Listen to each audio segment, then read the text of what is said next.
In this video, we're going to cover your Celebrity Apparel assignment. The first thing that you'll need to do is open the stick figure file from the monthly preview on PowerSchool Learning. You'll find it on the day that I have assigned it, and then every consecutive day that we'll work on this assignment as well. So for right now, you can just click on that stick figure image and it'll pop up as a JPEG file. And what you'll need to do is save this image to your Google Drive. So I'm going to download it. And remember, your Google Drive should show up on the left-hand side of that window. And we should have a Design, Print, and Publish, or DP&P folder. And I break up my subfolders into units. So we're in our Photoshop unit right now. And I created a Celebrity Apparel folder because we're going to have a lot of files that we're going to pull from the internet for this assignment. So keeping your files nice and organized is always a great way to just keep organized electronically. So I already have one in there. I'm just going to save. Yes, I want to replace it. All right. So this stick figure image is just kind of going to act as a template for us as we're dressing our celebrity. So the next thing that we'll need to do is come to Photoshop. And remember, we're always going to go to File, Open for any files that we ever need to open up in Photoshop. And then I'm going to come in and take a look in my Photoshop folder, my Celebrity Apparel folder, and I'm going to open up my stick figure image. Step number 2 in your directions says, in your layers palette, we need to rename your background layer stick figure. Right now, my background layer is locked. You can notice this little lock symbol.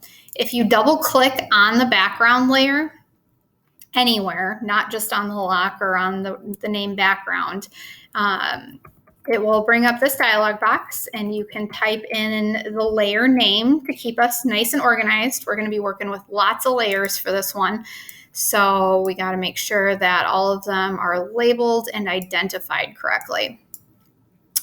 Working on a different computer than I normally do, so my environment is not saved, but that's okay. All right. So again, I like image windows, so you can break it off if you want to, or again, if you don't like the image window, you can create that big blue box around your workspace and it'll go back into a tab. You organize yourself however you need to. So what we're going to go ahead and do now is we need to save this file. Right now it's a JPEG, and you can see that from the .jpg in the file name in your tab or image window. So we need to come down to File, Save As, and we always want to save them to the computer if it asks. And we're going to go back into your Google Drive. And this time I want to save it as a Photoshop document, a PSD. Remember, the PSD is kind of like our rule of thumb. You always want to save as a PSD first because the PSD is going to keep all of the layers. All right, so I need to save this twice. So step number 3, it says save the stick figure as a PSD with your celebrity's name. Remember, we're going to do a male and a female. So I'm going to save this twice. Stick figure, who do I want to do? Let's do Blake Lively.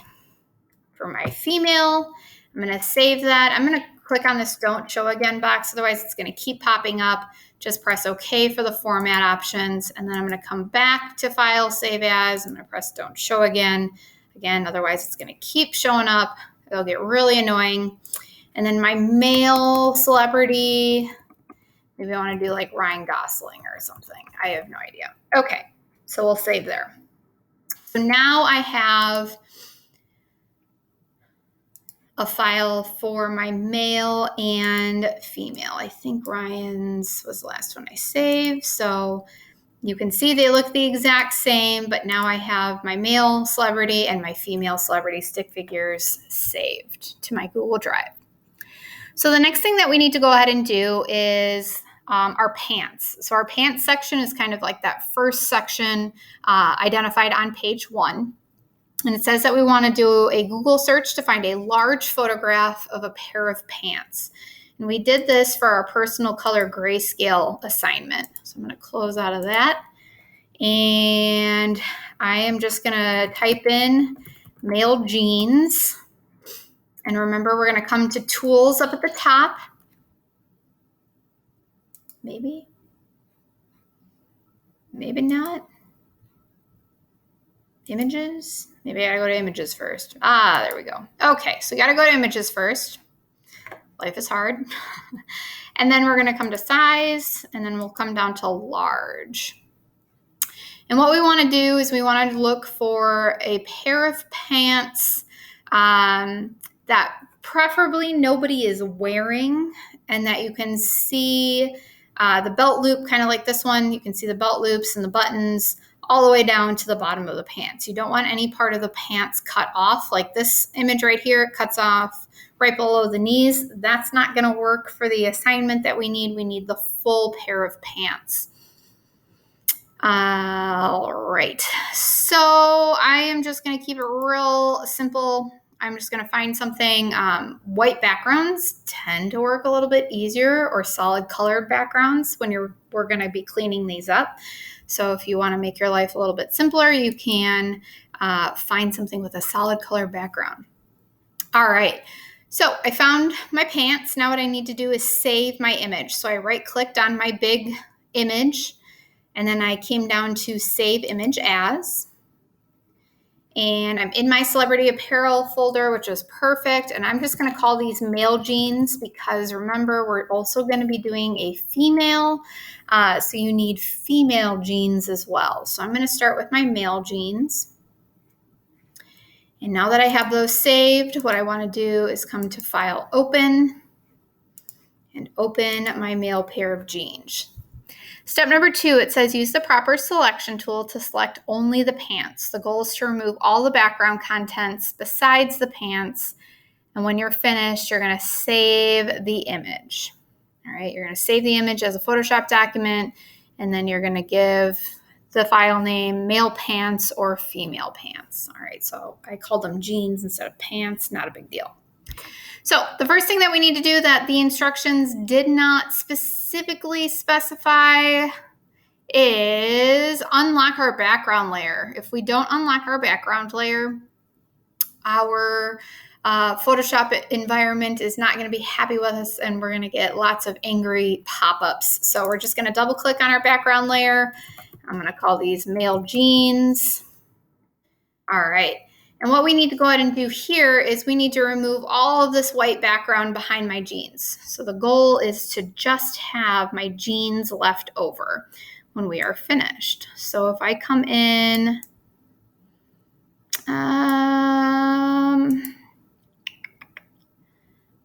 what do I want to use? I'm trying to think what's going to be,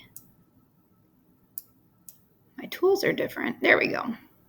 All right, so I think I want to use the quick selection tool just to see how it works. It's going to grab, I like to do little chunks at a time. You can do the whole background at once. It does not matter. But when you delete that background, you should see this checkerboard pattern. That checkerboard represents that it is transparent.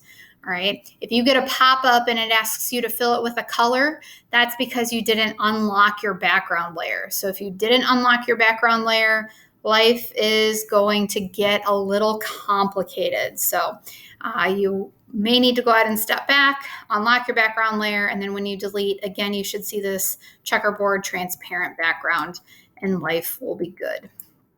All right.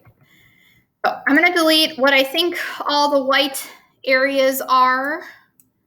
Coming in here and delete. I'm doing Select, Deselect, or Control D on my keyboard.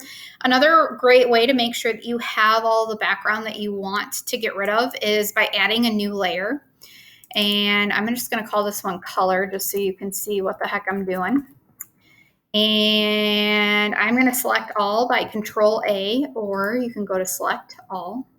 And then I'm going to fill it with a bright kind of color here. So maybe there's no red. So I'll just pick red. We'll fill that in. Okay. So now what I'm going to do is I'm going to take that color layer, I'm going to move it behind my jeans, and then you can see if you've missed any of that white background. I did a pretty good job, so I think I'm happy with that. And then you can just get rid of that color layer once you're done with it. You don't really need it. It's just kind of as a visual check. Step number 3, under the pants layer, it says use the move tool to move the pants selection to the stick figure image window. So I've got to grab my move tool, otherwise this step will not work.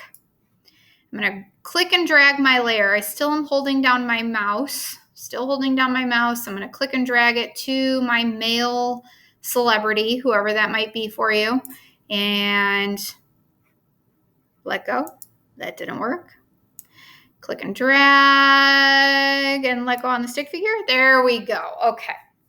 So let go on the stick figure, don't drag it to the layers palette.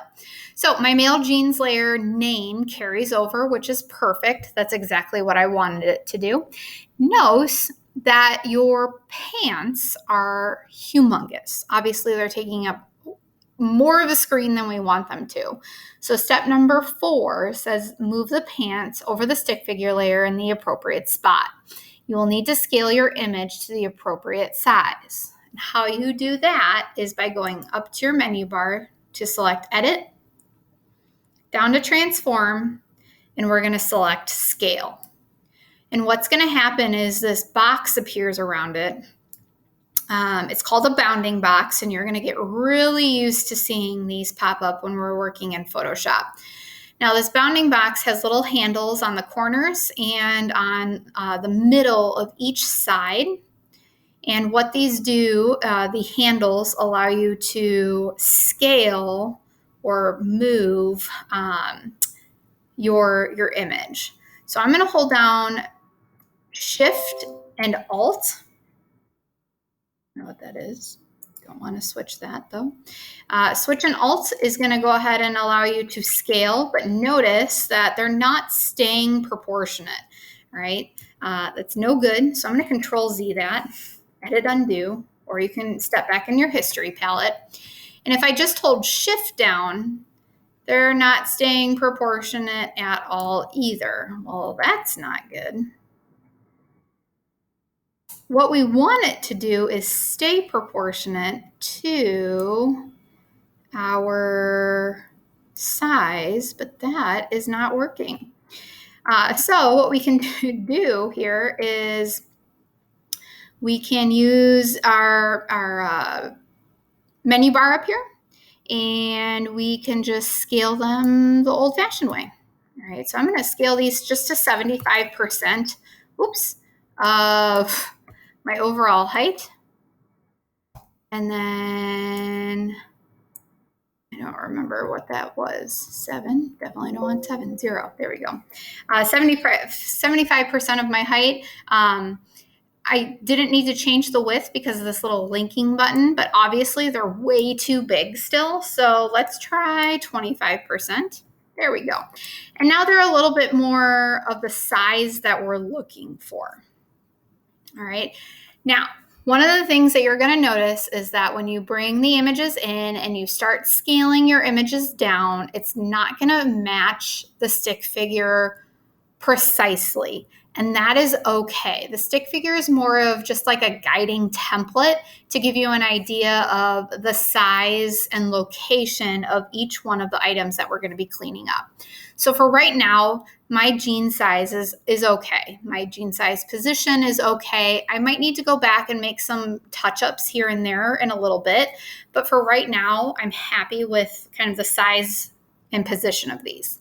So whenever you're done with a transformation, you're always going to have this check mark up in your tool options bar, or if you don't want to press that, you can just press enter and that bounding box will go away. If you don't click on that check mark or press the enter key, then that bounding box won't go away, and then you're going to get angry messages from Photoshop until you do, saying, hey, do you want to apply this transformation? So you have to apply the transformation first. Okay. Step number 5 under pants. If the pants do not match correctly, use the transform controls skew, warp, scale, distort, perspective, etc., to adjust the jeans to fit to the stick figure. And where you find all of those is back up in your menu bar. We're going to come back down to transform, and here are all of the different transformations that you can go ahead and use. So I'm just going to show you how skew works. Again, grab a handle on the corner and you can kind of mix and match and pull and do whatever you need to with these to match your stick figure a little bit better. Is it going to look funny no matter what you do? Absolutely. All right. But you can kind of use the skew. What else do we got? Distort sometimes works. Perspective will kind of do the same thing, but just know whatever you do, things are going to look probably a little bit funny, and that's okay. What I'm looking for is, can you clean up the background of all of your different clothing and face and arms layers appropriately? And then can you apply your transformations appropriately and dress your celebrity how you need to? All right, so my jeans, again, they're not looking 100% great, but again, we can come back and always adjust that. So what I want to do next is save, file, save as, and I just want to go ahead and save over my stick figure, Ryan Gosling. Yes, I want to replace it with my changes, and then I just want to make sure that my cleaned up version of my pants are also saved. I can't remember if I did that, but again, we want to save as a PSD once we start making changes in Photoshop so that we have all of our layers. So that's how you do your pants. You're going to be doing that, following those steps with your shirt, shoes, celebrity's face. We're going to find some arms or hands, and there'll be separate videos for each one of those so that you can see how I've done that for one celebrity. So I'm just going to stick with the male, and then you'll have to do that for the female celebrity as well. So you're going to be following the same steps for each of your two celebrities that you'll be completing. Next video up is going to be your shirt.